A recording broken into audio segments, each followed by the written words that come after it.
Alo, Alo, we Trump, nizere ko wibuka amasezerano twagiye kugira ngo ube perezida. ndayibuka rwose. Okay, dore ubumeze nawe ubuzima bwaranze kandi ngiye wari kuba perezida. Ariko kubera ko dusa narakuretse ngo ubuyoboye. Ibyo ndabizi. Ubu rero igihe nagwaye cyarangiye ngo ino nanjye nyobore. Basi se. Oya, hitutega idege vuba uze mu Rwanda. None se ko nta tapandwa mfite. Umva kandi bwa buroho. Mu ndege se bakozaho ikarita. Harya. Basi se n'inzaho nzakora iki? Ubashikize. Guhinga.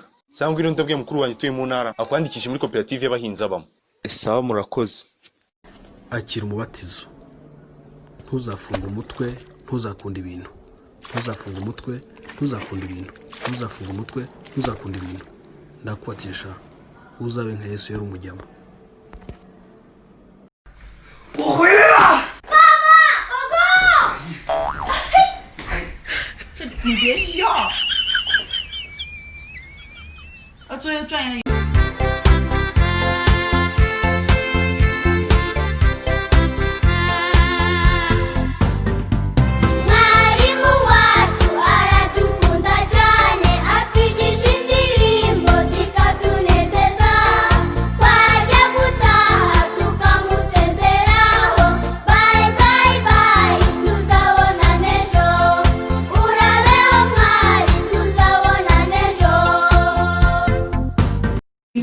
You have a father, he becomes a father-in-law.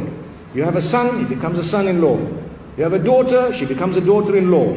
You have a mother, she becomes a mother-in-law. You have a wife, what does she become? She is the law. You have a father, he becomes a father-in-law. You have a son, he becomes a son-in-law. You have a daughter, she becomes a daughter-in-law.